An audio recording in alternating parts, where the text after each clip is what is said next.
সুপ্রিয় দর্শক, আসসালামু আলাইকুম। আশা করি সবাই ভালো আছেন। আজকে আপনাদের সামনে অতি গুরুত্বপূর্ণ একটা বিষয় নিয়ে হাজির হয়েছি।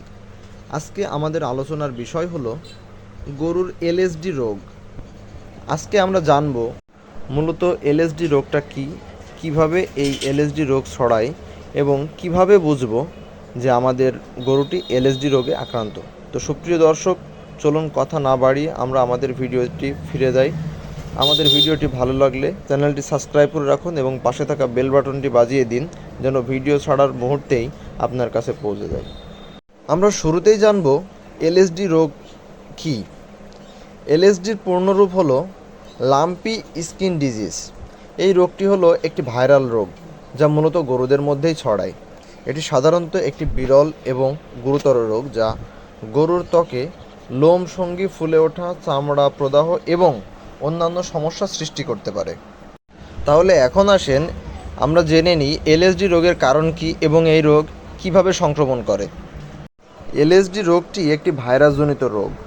এটি ক্যাপ্রিপক্স ভাইরাসের থেকে আক্রান্ত হয়ে থাকে।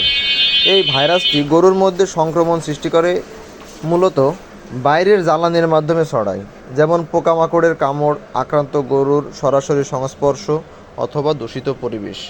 এগুলোর মাধ্যমে মূলত এলএসডি রোগটি ছড়ায়। এ রোগের পোকামাকড়, বিশেষ করে মশা এবং টিকটিকি, গরুর মধ্যে ভাইরাস ছড়ায়। আক্রান্ত গরুর সরাসরি যোগাযোগ, আক্রান্ত গরুর ত্বক বা নিঃসরণ দ্বারা সংক্রমণ ছড়াতে পারে। দূষিত পরিবেশে, আক্রান্ত পরিবেশে থাকা রোগ ব্যাধি জীবাণুর মাধ্যমেও এই রোগে আক্রান্ত হতে পারে। এখন আপনি কিভাবে বুঝবেন যে আপনার গরুটি এলএসডি রোগে আক্রান্ত? তাহলে চলুন জেনে নিই কোন কোন লক্ষণগুলো দেখলে আপনি বুঝতে পারবেন আপনার গরুটি এলএসডি রোগে আক্রান্ত। ত্বক ফুলে ওঠা। গরুর ত্বকে ছোট ছোট বলয় বা গুটি তৈরি হওয়া, যা পরবর্তীতে বড় হতে পারে।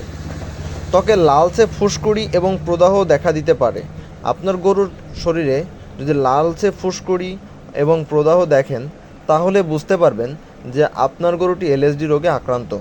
শরীরের তাপমাত্রা অতিরিক্ত পরিমাণে বেড়ে যেতে পারে। আপনার পশুর শরীরের তাপমাত্রা অতিরিক্ত পরিমাণে বেড়ে যেতে পারে। গরুর খাবার কম খেতে পারে এবং কিছু সময় খাবার এড়িয়েও চলতে পারে। গরুর চোখের চারপাশে, লেজের নিচে এবং কুস্কির উপরের অংশে ফুলে ওঠা দেখা যেতে পারে। এই নিম্নোক্ত যেই লক্ষণগুলো আপনাদের সামনে উপস্থাপন করলাম, এগুলো দেখলে বুঝতে হবে যে আপনার গরুটি এলএসডি রোগে আক্রান্ত।